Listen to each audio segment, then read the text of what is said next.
Hola, ¿qué tal? Bienvenidos a este nuevo video. Esperando sea de su agrado. Ya saben que al final pueden dejar sus comentarios. Y ahora iniciamos. El tema que veremos hoy se llama El Tajín, capital de los totonacas. El aprendizaje esperado que tenemos que lograr es reconocer a la ciudad de Tajín como representativa del periodo clásico tardío, su influencia en Mesoamérica y su legado arquitectónico. La cultura totonaca se desarrolló durante los periodos culturales clásico, desde el año 300 hasta el año 950 d.C. y el periodo posclásico, desde el año 950 hasta el 1520 d.C. Fue adoptada por los pueblos indígenas mesoamericanos que habitaron en México, en el territorio que hoy conforman los estados de Veracruz y parte de Puebla. Su nombre es el plural de Totonacatl y hace referencia a los habitantes de la región de Totonacapan. Algunos autores han interpretado la palabra totonaco como hombre de tierra caliente. El imperio totonaco resultó ser una cultura pacífica que no recurría a la violencia, sino que resolvía los conflictos por vía pacífica y diplomática. Sobresalió por sus expresiones artísticas aplicadas en la arquitectura de las ciudades precolombinas de Papantla, Zempoala y El Tajín. Las tres formaron una asociación de metrópolis conocida como los Tres Corazones. Las comunidades totonacas cayeron en el dominio de los aztecas, quienes años más tarde fueron desplazados por los españoles, que lógicamente llegaron al continente americano en el siglo XVI. Ahora hablaremos sobre la ubicación de la cultura totonaca. La cultura totonaca se desarrolló en la región costera del estado de Veracruz y en la Sierra de Puebla, a través de un imponente despliegue urbano denominado Los Tres Corazones, que estaba integrada por tres ciudades. Primeramente, El Tajín fue la ciudad capital de la cultura totonaca y abarcó la región entre los ríos Cazones y Tecolutla. Sus principales obras arquitectónicas fueron el Grupo del Arroyo, la Pirámide de los Nichos, el Templo Azul y las canchas de juego de pelota norte y sur. Papantla se extendió alrededor de El Tajín. Su nombre significa la ciudad de los pájaros ruidosos. Se destaca por las obras arquitectónicas de la iglesia Nuestra Señora de la Asunción, el monumento al volador y la capilla Cristo Rey. Zempoala se extendió en la llanura costera cerca del Golfo de México y del río Actopan. Contaba con numerosos canales de riego que abastecían a los campos destinados a la agricultura. Entre sus obras arquitectónicas se destacan los templos El Sol, el Mayor, el de las Chimeneas y el de la Cruz, además del Palacio de Moctezuma. Ahora hablaremos acerca de las características de la cultura totonaca. La cultura totonaca estaba conformada por dos clases sociopolíticas, que eran los nobles. Se encargaban de controlar la economía y la religión.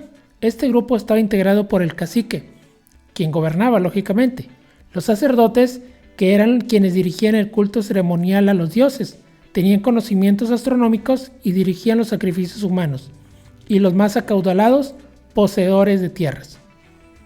Después estaban los plebeyos, se dedicaban a la producción agrícola, artesanal, pesquera y a la albañilería, además de prestar servicios como sirvientes en las tierras de los nobles y en los templos. Este grupo estaba conformado por la mayoría de la población. Al hablar de la economía de la cultura totonaca, podemos mencionar que se basó en la agricultura. Sembraban chile, tomate, maíz, cacao y algodón.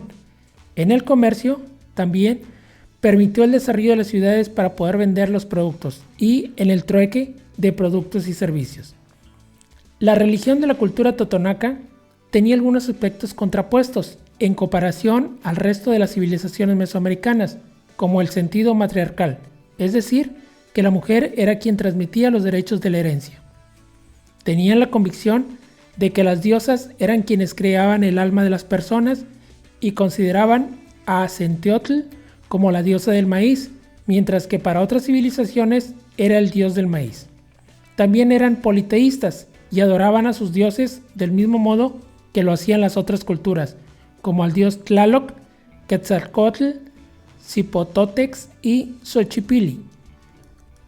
Las canchas de juego de pelota, además de funcionar como campos deportivos, eran espacios para los rituales religiosos, donde el ganador de los partidos era sacrificado en honor a los dioses.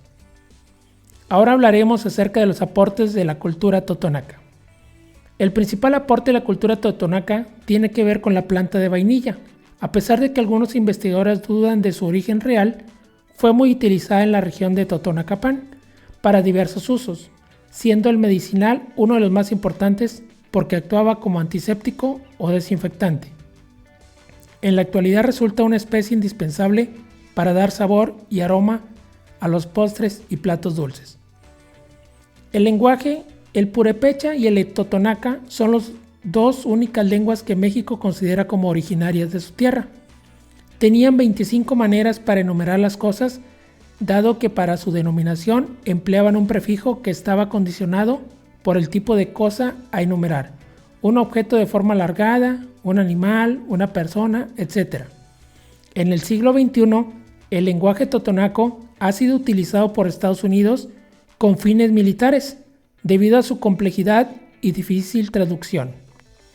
Al hablar de la región, tenía algunos aspectos contrapuestos en comparación al resto de las civilizaciones mesoamericanas, como el sentido matriarcal, es decir, que la mujer era quien transmitía los derechos de la herencia.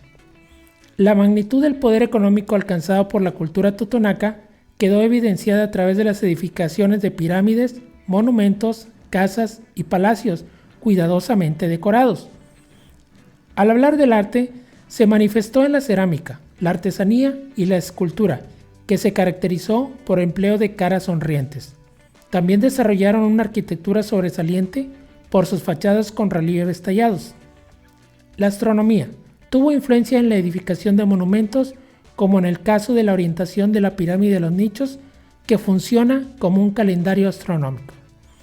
Bien, jóvenes, es así como termina este video, esperando haya sido de su ayuda para una mejor comprensión del tema.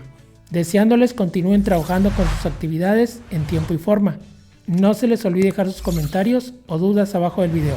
Y recuerden que un pueblo que no conoce su propia historia está condenado a repetirla. Nos vemos en el próximo video. Hasta luego.